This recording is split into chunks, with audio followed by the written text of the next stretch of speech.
Bom dia, Deus. Bom dia, Jesus. Bom dia, Espírito Santo.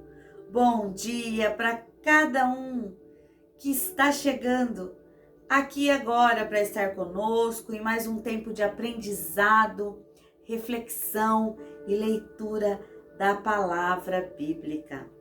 Graça e paz da parte do Senhor Jesus. Amém?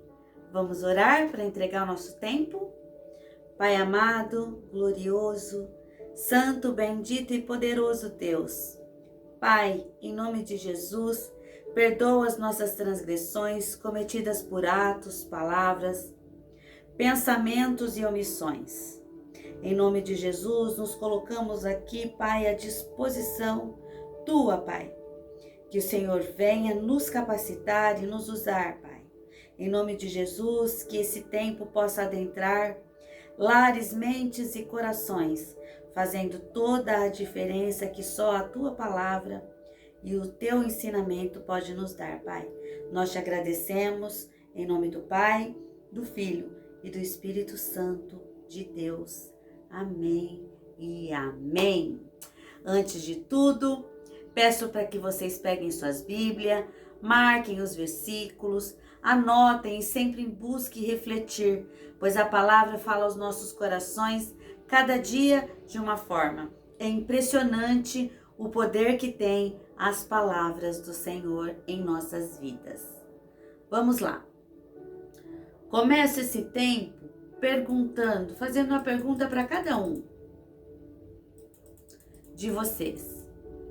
E vocês vão, em pensamento, descrever, fazer uma descrição do que realmente significa e é Deus para você. Então eu pergunto, quem é Deus para você? É difícil responder Deus, mas cada um vemos de uma forma. Eu não consigo explicar Deus, mas eu sei que Ele é onisciente, onipresente, onipotente. Onisciente, a Bíblia Sagrada se refere a um Deus como um ser, uma pessoa, um ser onisciente. Aquele que possui plena e perfeita sabedoria e está ciente de tudo o que ocorre e que é a própria fonte de todo o conhecimento. Onipresente, onipresença é um termo teológico tradicional usado para se referir ao fato de que Deus está em todos os lugares. É importante entender o que significa onipresença, porque ela é um dos atributos de Deus. A palavra onipresença vem do latim omni, todo, praessentia, presença ou presente. Assim, onipresente é a característica de quem está presente em toda parte. Obviamente, esta qualidade só pertence a Deus. E Ele não a compartilha com nenhuma de suas criaturas. Onipotente significa alguém que é capaz de fazer tudo, não tem nenhum tipo de dificuldade, que é todo poderoso. Um ser onipotente é aquele que não precisa de ninguém, que ele é poderoso em todos os sentidos. Então, essas três palavras significam: onipotente é aquele ser que tem poder ilimitado. Onisciente é alguém que possui todo o conhecimento do mundo em todas as áreas. E onipresente é o ser que está presente em toda parte, em todos os lugares. Características como essas só poderiam pertencer a um Deus, nosso Deus, o único que pode tudo em todas as coisas. Tudo sabe, tudo vê. Aleluia! Deus poderoso, Deus magnífico, Deus bendito, Deus santo, glória a Ti, Senhor Jesus. Digno Tu és de todo louvor, de toda honra, de toda adoração e toda glória. Amém e amém.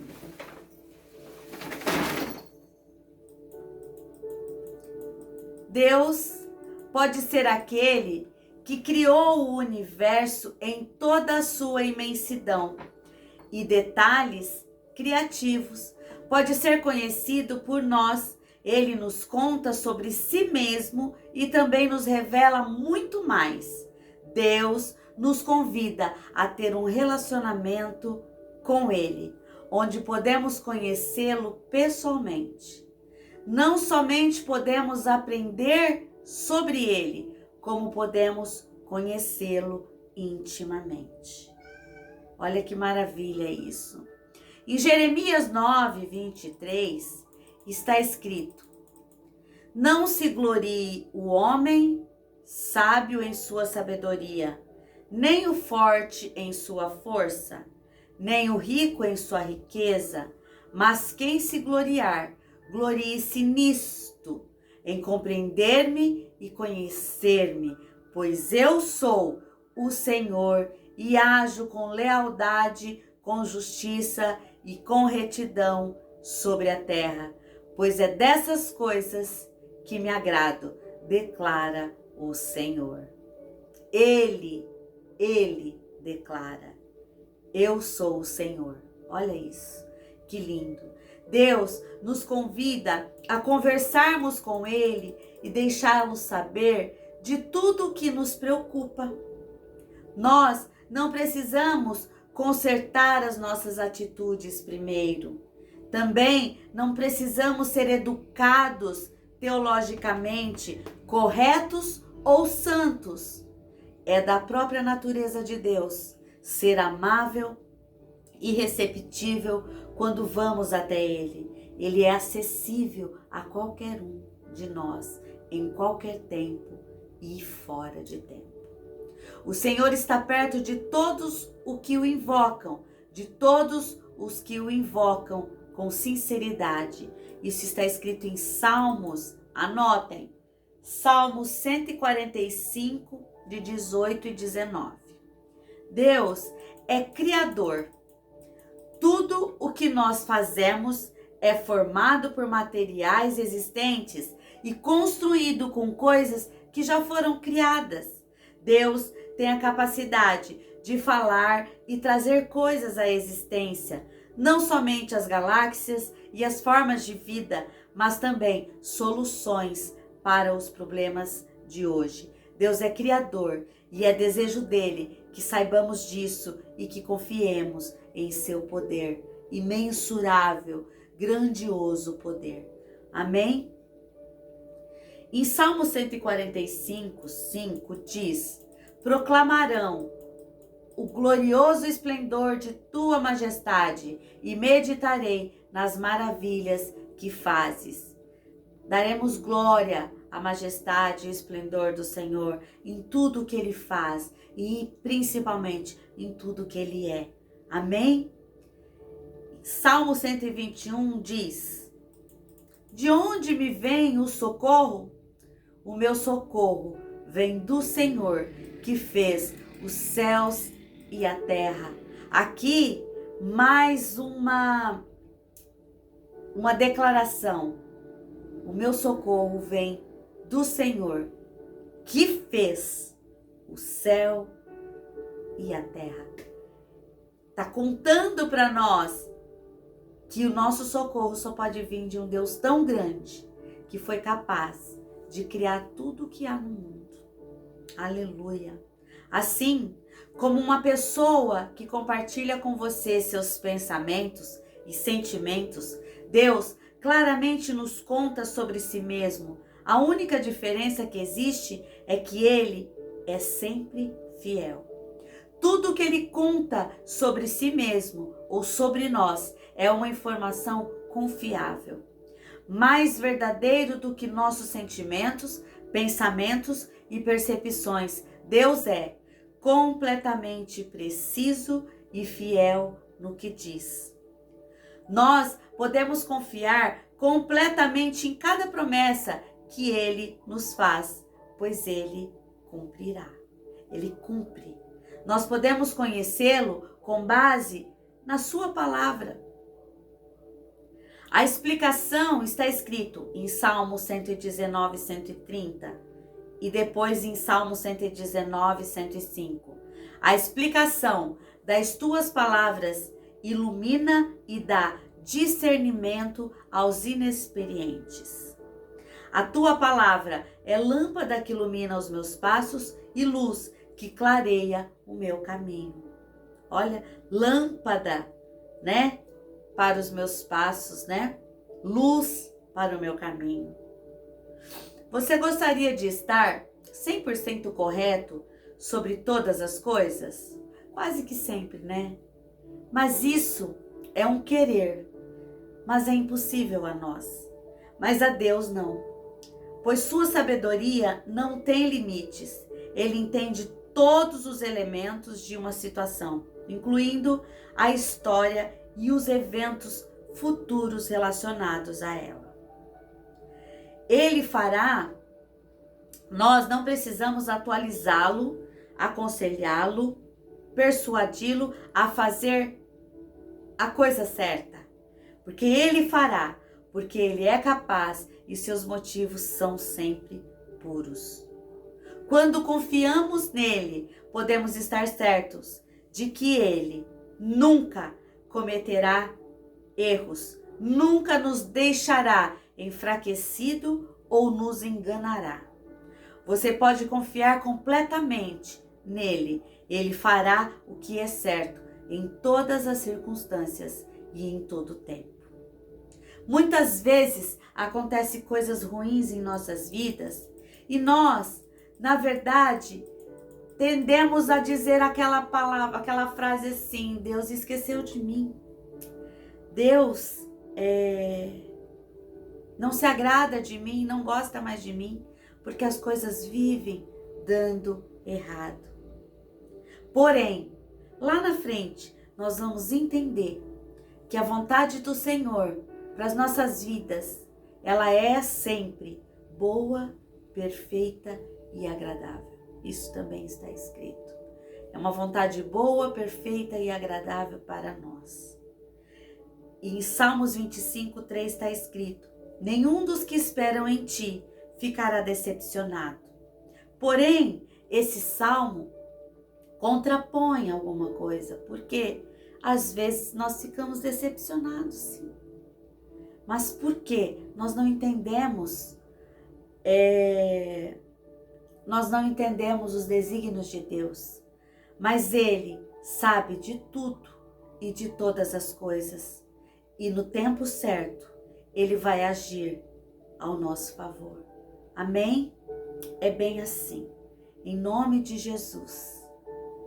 Eu tô preocupada porque a gatinha tá bem aqui querendo fazer arte com a luminária, gente. Dá para acreditar? O que é preciso para se iniciar um relacionamento com Deus?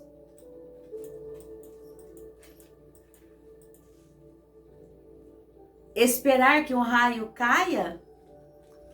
Devotar-se às obras de caridades em diferentes religiões? Tornar-se uma pessoa melhor para ser aceita por Deus? Nada disso. Nada disso. Só um minutinho, porque eu preciso tirar essa neném daqui. Vai.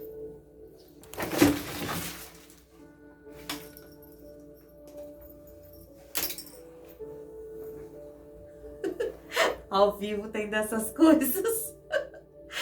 Ai, Senhor, Pai. Vamos lá. O que é preciso para termos um relacionamento com Deus? Esperar que caia um raio, devotar-se em obras de caridades em diferentes religiões, tornar-se uma pessoa melhor para ser aceita por Deus. Nada disso. Deus deixou muito claro na Bíblia como podemos conhecê-lo. Aqui estão 4 princípios que irão explicar como nós podemos iniciar um relacionamento pessoal com Deus. O primeiro princípio: Deus ama você, Deus me ama e Ele tem um plano maravilhoso para as nossas vidas. Isso é uma promessa. O amor de Deus, ele é imensurável, porque Deus está em João 3,16. Deus amou o mundo de tal maneira que deu o seu Filho unigênito para todo aquele que nele crê, não pereça, mas tenha a vida eterna. No plano de Deus, Cristo afirma: eu vim, isso está em João 10,10. Eu vim para que tenham vida e a tenham em abundância. Uma vida completa e com propósito não quer dizer tão somente bens materiais, abundância de riquezas, mas sim de ricas bênçãos, de ricos sentimentos de paz, de rica transparência, de rica verdade, de rico caminho, caminho de luz. Isto é abundância, não ter muito, mas o necessário não te falta. Entende? Porque a maioria das pessoas não estão experimentando essa vida em abundância. Primeiro, porque a abundância que o ser humano espera é riquezas materiais. Muitos estão pregando por aí que você vem para Jesus e você vai colher riquezas. A teoria da prosperidade. E não é bem assim. Quando esperamos o bem maior do Senhor, eu creio que é a eternidade. É ter uma vida abundante na eternidade, onde não haverá nem choro, nem dor, onde viveremos na glória com o Senhor. Essa abundância que devemos buscar, aquilo que é eterno, as coisas do alto, porque as coisas que temos aqui são passageiras. Porém, na palavra do Senhor, em Isaías 1,19, diz: se quiserdes e me ouvirdes, comereis o melhor desta terra. Promessa para todo aquele que honra a vida que Deus deu com o fruto do seu trabalho. Não significa que não podemos ter abundância de coisas boas aqui também. Porque Deus, Ele dá aos seus, né? Ele dá aos seus o necessário enquanto dorme. Ele dá a vida, Ele derrama a vida, Ele derrama o saber, Ele derrama muitas coisas maravilhosas. Para isso nós precisamos ser dignos do amor dEle, obedecer. E mesmo assim, quando não somos dignos, quando não obedecemos, quando somos errantes, ainda assim Ele nos ama e ainda assim Ele derrama abundância em nossas vidas. Amém? Eis-nos aqui vivos, eis-nos aqui trabalhando, vivendo, correndo. Abundância de vida, de ar nos nossos pulmões, é Ele que nos dá. O segundo princípio: o homem é pecador e ele está separado de Deus. Por isso, não pode conhecer nem experimentar o amor e o plano de Deus para a sua vida. Em Romanos 3,23 diz: pois todos pecaram e carecem da glória de Deus. Nós carecemos da glória de Deus, nós necessitamos da graça de Deus em nossas vidas, porque todos somos pecadores. Todos vivemos em corpos corruptíveis e pecadores. Vivemos na matéria, vivemos num mundo que é cercado de coisas ruins, coisas más, e que a cada instante, a cada dia, tende a nos puxar para o erro, para o pecado. Porém, o homem foi criado para ter um relacionamento perfeito com Deus. Por causa da sua desobediência e rebeldia, escolheu seguir o seu próprio caminho e o seu relacionamento com Deus se desfez. Esse estado de independência de Deus, caracterizado por uma atitude de rebeldia ou indiferença, é evidência do que a Bíblia chama de pecado. O homem está separado, porque Deus, ele é santo e o homem é pecador, né? É uma diferença, né? Porque o salário do pecado é a morte, fazendo assim uma separação espiritual entre os homens e Deus. Deus é santo, o homem é pecador. Um grande abismo separa os dois. O homem está continuamente procurando alcançar a Deus e a vida abundante através dos seus próprios esforços. Vida reta, boas obras, religião, filosofias de vida. Porém, a terceira lei nos mostra que a única resposta para o problema dessa separação que há entre um Deus santo e um homem pecador, Jesus Cristo. Jesus Cristo é a única solução de Deus para o homem pecador. Por meio dele, você pode conhecer e experimentar o amor e o plano de Deus para a sua vida. Ele morreu em nosso lugar. Mas Deus prova o seu próprio amor para conosco pelo fato de ter Cristo morrido por nós, sendo nós ainda pecadores. Isso está escrito em Romanos 5:8. Ele ressuscitou dentre os mortos. Cristo morreu pelos nossos pecados, foi sepultado e ressuscitou ao terceiro dia, segundo as Escrituras, e apareceu a Pedro e depois aos 12, depois disso apareceu a mais de 500. Isso está escrito em 1 Coríntios 15, 3, 6. Ele é o único caminho. Jesus respondeu em João 14, 6, 7. Eu sou o caminho, a verdade e a vida. Ninguém vem ao Pai a não ser por mim. Então, o que nós entendemos? Deus é santo, o homem é pecador, né? O homem está aqui embaixo, pecador.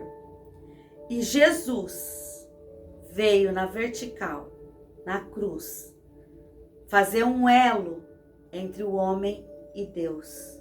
Simples assim. Morreu na cruz, aqui está a cruz, para ligar o homem terreno, pecador, a Deus Todo-Poderoso e Salvador da humanidade.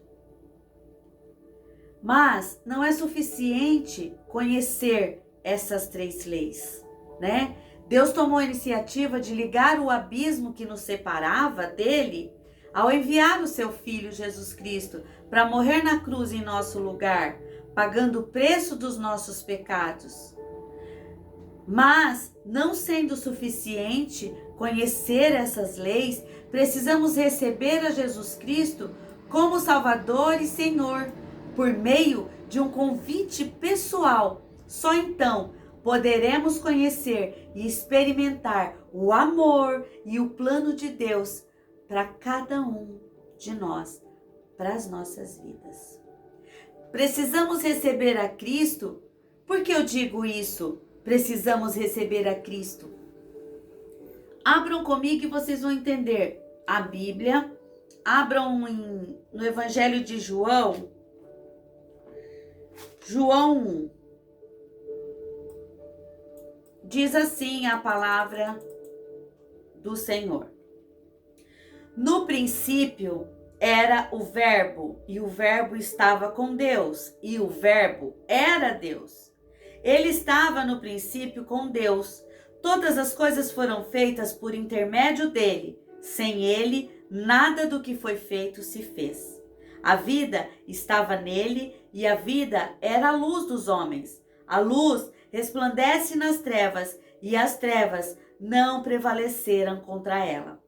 Houve um homem enviado por Deus, cujo nome era João. Este veio como testemunha para que testificasse a respeito da luz, a fim de todos virem a crer por intermédio dele. Ele não era a luz, mas veio para que testificasse da luz, a saber, a verdadeira luz que vinda ao mundo ilumina todo o homem.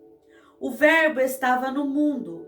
O mundo foi feito por intermédio dele, mas o mundo não o conheceu. Veio para o que era seu e os seus não o receberam.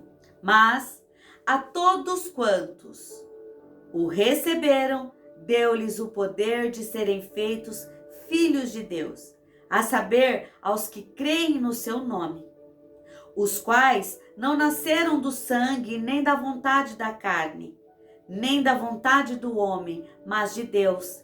E o Verbo se fez carne e habitou entre nós, cheio de graça e de verdade. E vimos a sua glória, glória como do unigênito do Pai.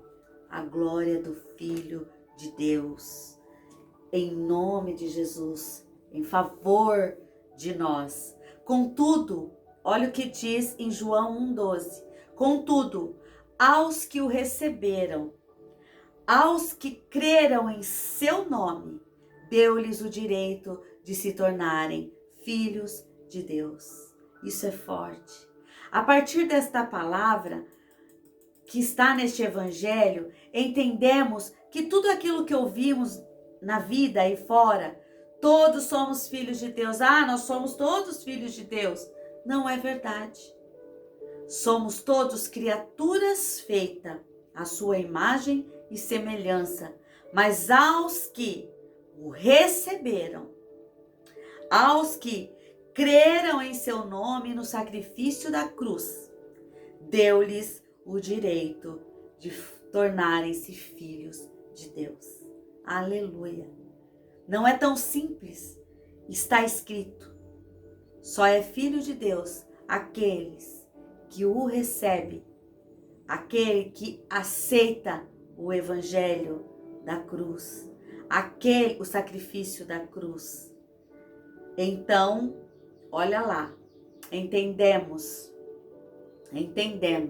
que os que o receberam, que creram no seu nome, Jesus, no seu sacrifício, o sacrifício de Jesus na cruz, deu-lhes o direito de se tornarem filhos de Deus. Aleluia. É isso. Recebemos a Cristo pela fé. A salvação é pela graça, da fé em Jesus.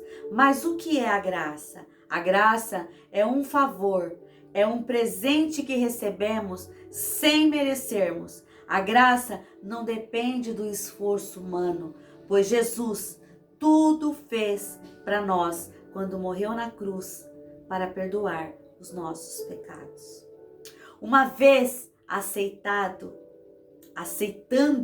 esse sacrifício feito na cruz, entendemos sim que ele morreu por nós e somos aceitos como seu filho. Pois vocês são salvos pela graça. Está escrito em Efésios 2, de 8 a 10.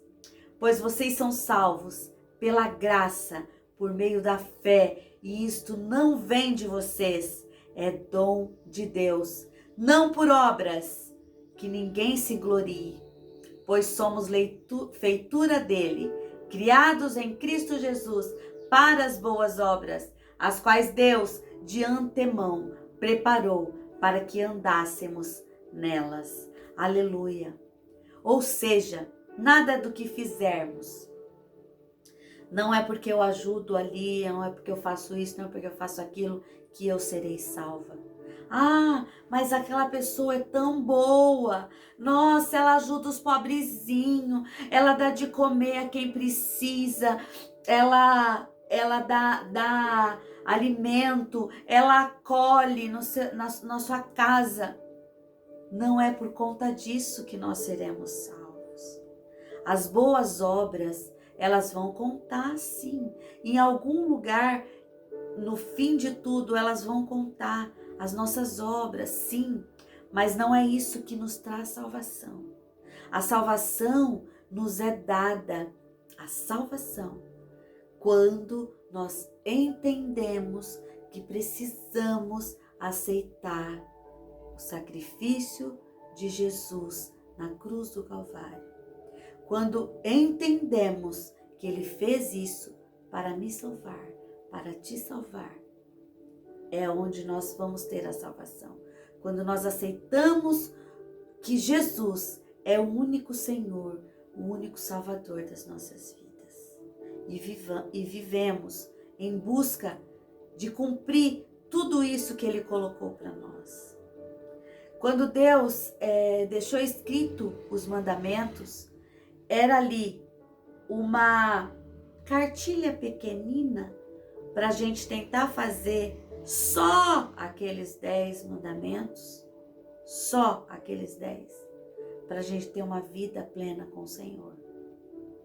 Antigamente, o mundo, ele vivia por leis, mais de 600 leis, mais de não sei quantas mil leis, para que você fosse entendido como fazendo parte do povo de Deus. Mas Ele veio e simplificou em 10 simples leis, para que a gente tenha um contato com o plano dele e para seguir com o plano dele de salvação para as nossas vidas. Recebemos a Cristo por meio de um convite pessoal. Cristo afirma em Apocalipse 3:20: eis que estou à porta e bato. Se alguém ouvir a minha voz e abrir a porta, eu entrarei. Receber a Cristo implica em arrependimento, significa deixar de confiar em nossa capacidade para nos salvar, crendo que Cristo é o único que pode perdoar os nossos pecados. Apenas saber que Jesus Cristo é o Filho de Deus e que morreu na cruz pelos nossos pecados não é o suficiente. É necessário recebê-lo pela fé por meio de uma decisão pessoal. Quando o Senhor voltar,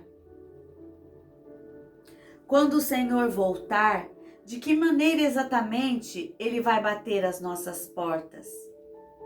Na verdade, nós não precisamos que o Senhor volte para que a gente aceite o Senhor Jesus em nossas vidas. Porque a todo momento, em todos os dias, em qualquer hora e fora de hora, o Senhor está à porta batendo para que nós estejamos aceitando Ele em nossas vidas como o único Senhor e Salvador de nossas vidas. Quando lá em Apocalipse diz: eis que estou à porta e bato, é que todas as vezes que o Senhor bate em nossas portas, nós precisamos estar disponíveis para que Ele venha, para que Ele entre em nossa vida, para que Ele tome as rédeas das nossas decisões, para que Ele possa nos amparar, para que nós possamos seguir o caminho estreito, mas que leva ao Senhor. A resposta para essa pergunta é essencial para acolhermos o Senhor.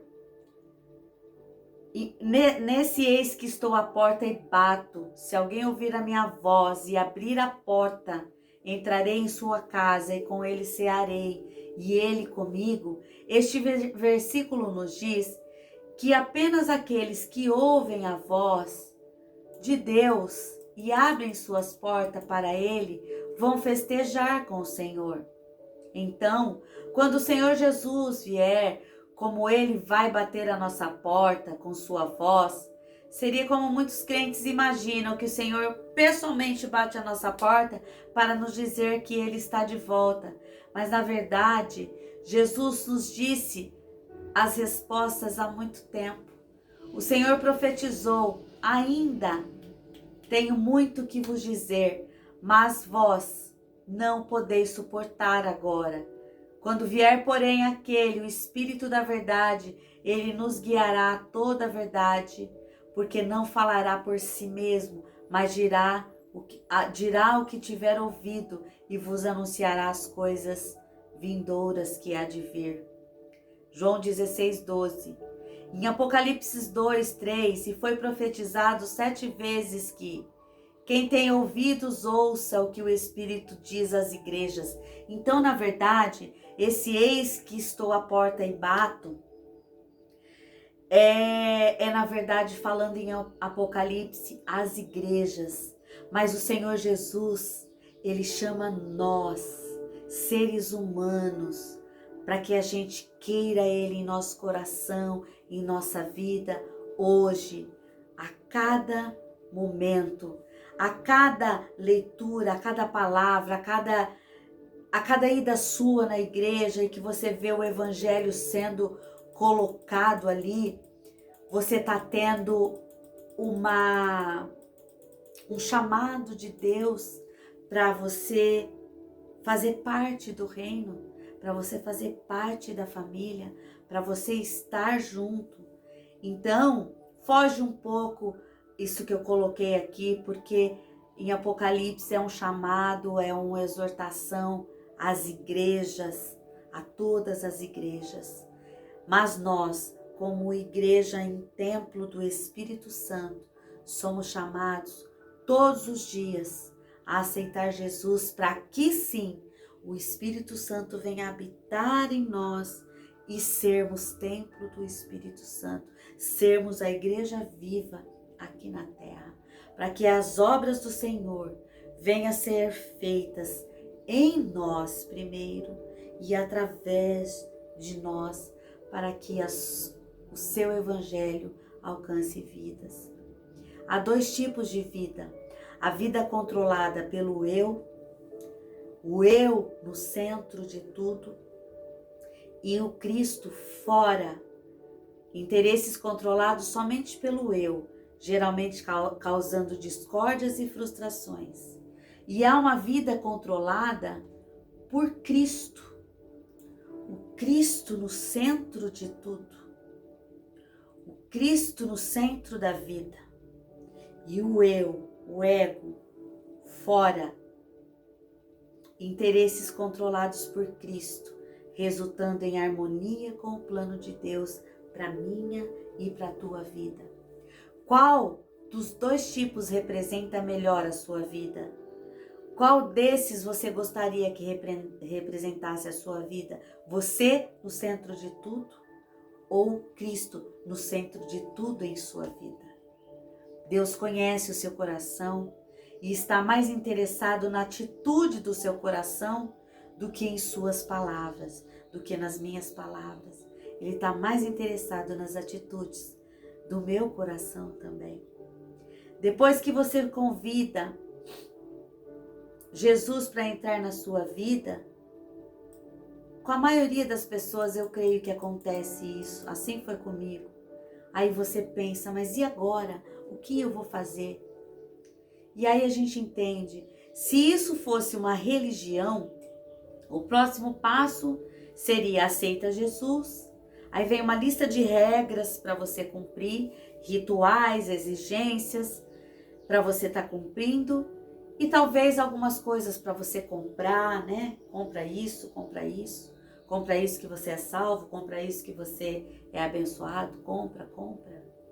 Só que quando você convida Jesus para entrar na sua vida, você não entra para uma religião, porque aceitar Jesus é decidir ter uma vida de relacionamento com Deus. Algo simplesmente incrível, onde tudo toma um novo rumo. É ótimo ter um local para congregar, aprimorar seus estudos, mas lembre-se que nunca mais estará só, porque este jamais te abandonará. Diz em sua palavra: todo aquele que o Pai me dá, esse virá a mim, e o que vem a mim, de maneira nenhuma o lançarei fora. João 6,37. Você deve estar pensando em como será a sua vida daqui para frente. Como estar num relacionamento com Deus. Que explicativas você deve ter? E o mais importante, como podemos conhecer melhor a Deus? Por onde começar? Começamos aceitando Jesus como Senhor e Salvador da nossa vida. Simples assim. Se com a tua boca, está escrito em Romanos 10, 9 e 10. Se com a tua boca confessares Jesus como Senhor e em teu coração creres que Deus o ressuscitou dentre os mortos, serás salvo. Porque com o coração se crê para a justiça e com a boca se confessa a respeito da salvação. Aleluia! Porque Deus amou o mundo de tal maneira que deu seu Filho unigênito para todo que nele crê, não pereça, mas tenha vida eterna. João 3,16. É importante saber que precisamos crer que Jesus é o Filho de Deus numa encarnação humana, que o levou para a morte na cruz para nos redimir dos nossos pecados. Não era apenas um profeta, mas o próprio Filho de Deus, a segunda pessoa da Trindade. Ele nos deu a vida eterna, morrendo uma única vez pelos nossos pecados. Através dessa fé, quando realizamos o que foi dito acima em Romanos 10, declarando em voz alta, como nosso único Senhor e Salvador, recebemos o seu Espírito Santo dentro do nosso espírito e nascemos de novo. Quem não nascer da água e do Espírito não pode entrar no reino de Deus. Está escrito em João 3, 1,15. Quem não nascer da água e do Espírito não pode entrar no reino de Deus. Quem é nascido da carne é carne. Quem é nascido do Espírito é Espírito. Aleluia. Crer que Deus o ressuscitou dentre os mortos, pois a ressurreição foi o marco da obra realizada na cruz por mim e por você. Ou seja, através dela, Jesus venceu a lei e a morte, o pecado, o diabo, a carne e o mundo. Aleluia! Precisamos estar dispostos a abandonar doutrinas, conceitos religiosos e objetos de veneração, bem como hábitos que você teve até hoje e que foram aprendidos nessa vida terrena. Porque o Espírito Santo vai mudar você progressivamente. Aos poucos você vai notando a sua mudança. Quem se converte a Jesus nasce de novo e se torna uma nova criatura em Cristo. Pelo poder do Espírito Santo, muda suas atitudes. Portanto, deixa as coisas do pecado e a maneira como se comportava antes e começa a se interessar mais pelas coisas de Deus, buscando agora a santidade de vida. A conversão verdadeira implica em arrependimento e mudança de atitude. Sem arrependimento e conversão não há salvação. E assim como aos homens, Hebreus 9:27 está escrito, e assim como aos homens está ordenado morrerem uma só vez, vindo depois disso o juízo, assim também Cristo, tendo se oferecido uma vez para sempre para tirar os pecados de muitos. Portanto, não despreze a chance que o Senhor lhe dá hoje de ser salvo. Aleluia! Se você deseja Jesus como Senhor e Salvador da sua vida, eu te chamo agora a fazer uma oração de entrega comigo. Para você que deseja fazer essa oração de entrega, eu te pergunto agora: você aceita Jesus como o único Senhor e Salvador da tua vida? Você aceita? Para você que disse sim, repete comigo essa oração. Deus Pai, em nome de Jesus, eu declaro que creio no sacrifício de Jesus na cruz para me salvar e na sua ressurreição. Por isso, eu te peço perdão dos meus pecados. E que o mesmo sangue que foi derramado na cruz venha a cobrir toda a minha vida e me purificar de todo o pecado e injustiça. Eu confesso Jesus como meu único Senhor e Salvador.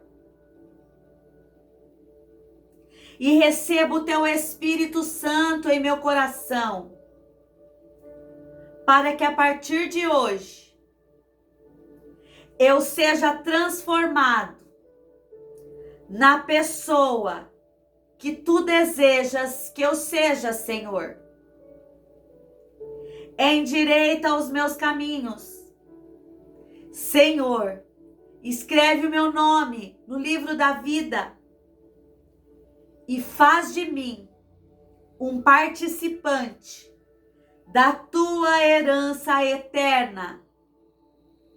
Em nome de Jesus, quebro todo vínculo que eu tenho com as trevas para sempre. Amém e amém. Glória a Jesus, glória a Deus por você que fez essa oração comigo. Bem-vindo a participar do reino. Procura uma igreja para você estar concluindo esse teu pedido, essa tua oração de entrega. Aleluia por isso. E assim, com essa gratidão no coração, eu convido vocês a sempre estar buscando mais e mais de Deus, a entregar essa vida que a partir disso você consegue entender o que é paz no coração, alegria no coração, mesmo que o mundo esteja caindo, morros, tudo sendo destruído, você consegue sentir a paz que excede entendimento humano, a alegria que te dá vida todos os dias, porque o castigo que nos traz a paz ficou sobre ele, né? Amém? E é isso, meus queridos. Obrigado por estarem comigo até aqui. Obrigado por esse tempo precioso. Só gratidão a Deus. E lembrar vocês que na próxima semana, para você que é de Campinas ou perto daqui, nós teremos o primeiro congresso de mulheres da nossa igreja, do Nazareno Castelo Branco. Entre no site, entre no canal da igreja, faça sua inscrição. Venha, mulheres, ser abençoadas, venham ser edificadas com tantas coisas maravilhosas que Deus tem para cada uma. Cura, libertação, tempo de qualidade, mudança de vida, mudança de caminhos. Venha participar conosco. E aqui eu encerro, espero que vocês tenham um final de semana abençoado, uns cultos maravilhosos, um final de semana em família maravilhoso. E que tudo seja para a honra e glória do Senhor Jesus. Amém e amém. Glória ao Senhor. Entregamos, Senhor, esse tempo precioso em tuas mãos. Que o Senhor esteja nos conduzindo em paz. Em nome de Jesus, hoje e sempre. Amém. E graças a Deus. Acabou junto. Glória a Deus por isso. Até a semana que vem, se Deus quiser e Ele quer.